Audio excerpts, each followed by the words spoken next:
It's brand old. Yes.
Good morning.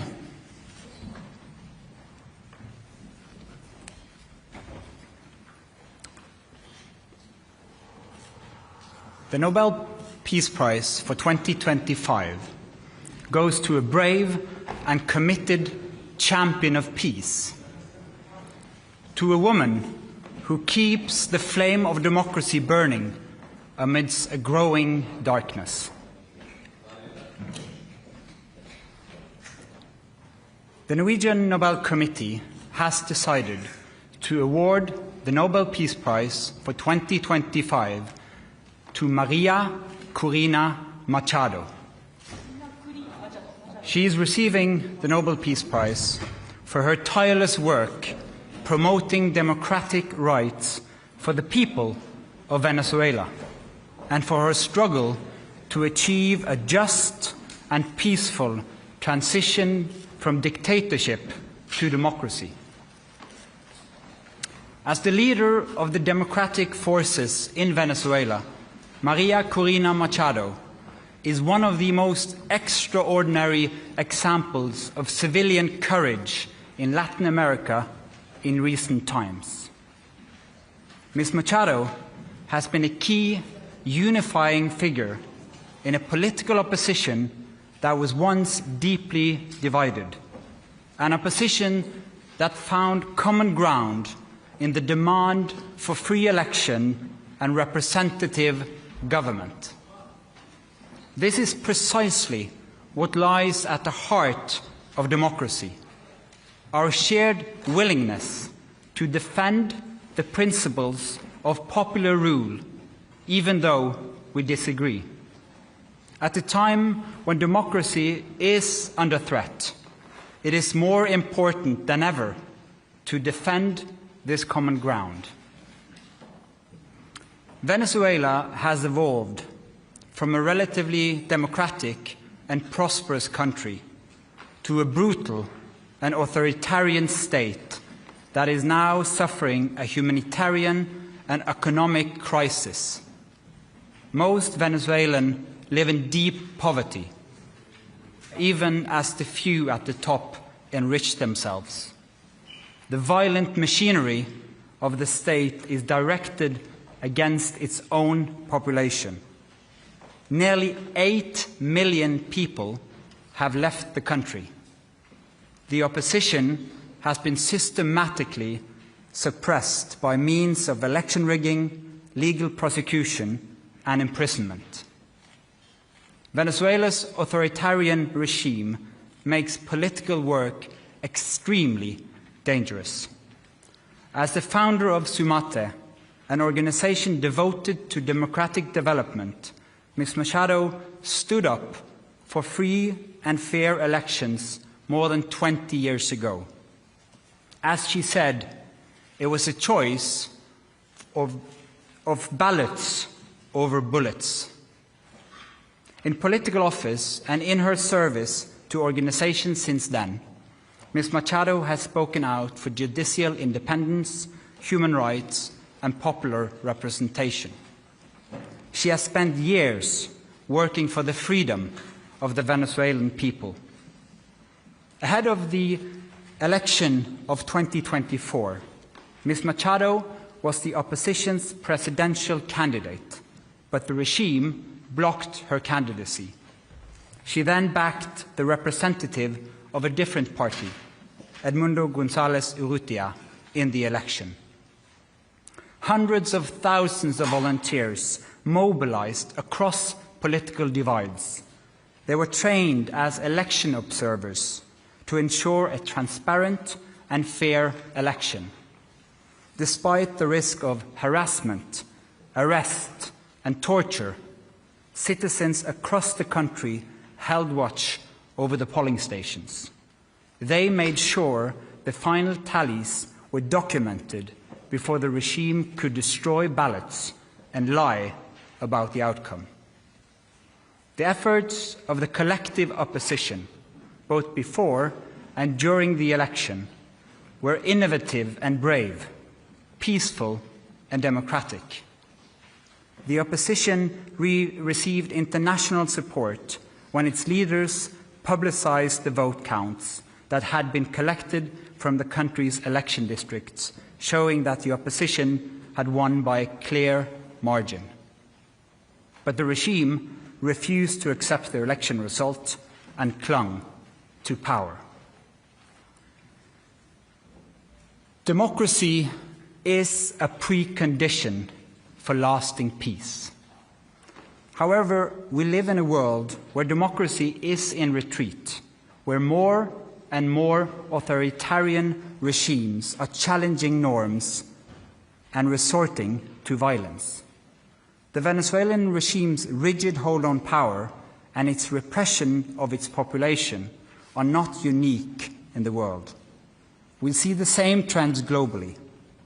Rule of law abused by those in control, free media silenced, critics imprisoned, and societies pushed towards authoritarian rule and militarization. In 2024, more elections were held than ever before, but fewer and fewer are free and fair. In its long history, the Norwegian Nobel Committee has honored brave women and men who have stood up to repression, who have carried the hope of freedom in prison cells, on the streets, and in public squares, and who have shown by their actions that peaceful resistance can change the world. In the past year, Ms. Machado has been forced to live in hiding. Despite serious threats against her life, she has remained in the country, a choice that has inspired millions. When authoritarians seize power, it is crucial to recognize courageous defenders of freedom who rise and resist. Democracy depends on people who refuse to stay silent, who dare to step forward despite grave risk, and who remind us that freedom must never be taken for granted, but must always be defended, with words, with courage, and with determination. Maria Corina Machado meets all the three criteria stated in Alfred Nobel's will for the selection of a Peace Prize. She has brought her country's opposition together. She has never wavered in resisting the militarization of Venezuelan society. She has been steadfast in her support for a peaceful transition to democracy. Maria Corina Machado has shown that the tools of democracy are also the tools of peace. She embodies the hope of a different future, one where the fundamental rights of citizens are protected and their voices are heard. In this future, people will finally be free to live in peace. Thank you. Questions? Mr. Chair, the attention this year has been a bit further north. How are you, as a committee, going to make sure that the topic of this year's Peace Prize, democratic development in Venezuela, is highlighted in the days and weeks to come? First and foremost, we hope to get your help, because the media obviously plays an important role in highlighting the humanitarian crisis in Venezuela, but first and foremost, the immense and impressive work of the opposition in that country, so that they will still have hope to fight for a freedom, a future of freedom for their country. Congratulations to Maria Corina Machado and the committee on the decision. But during the past months, U.S. President Donald Trump has repeatedly said he deserves the Nobel Peace Prize and he'd like to have it. He even said that it would be an insult to the United States if he doesn't get it. What does as the chairman of the Nobel Peace Prize Committee, think of this, and how has this campaign-like activity by the President and his supporters, domestically and internationally, affected the deliberations and the thinking in the committee? In the long history of the Nobel Peace Prize, I think this committee has seen any type of campaign, media attention. We receive thousands and thousands of letters every year of people wanting to say what for them leads to peace.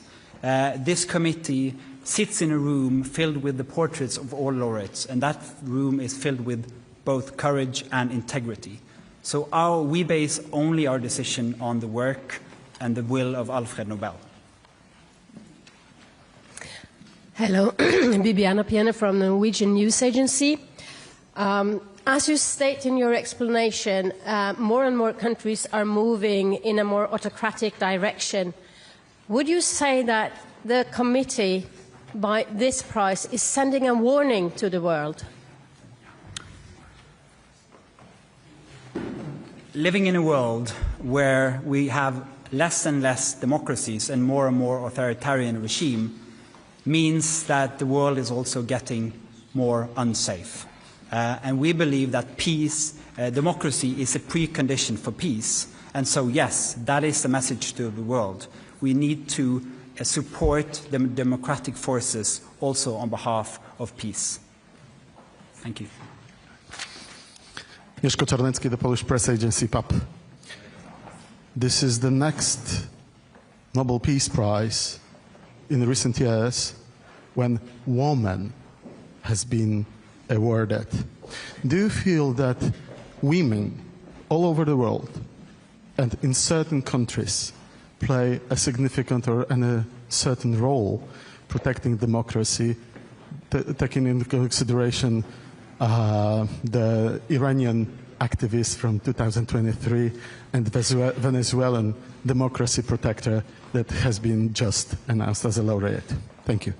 Thank you.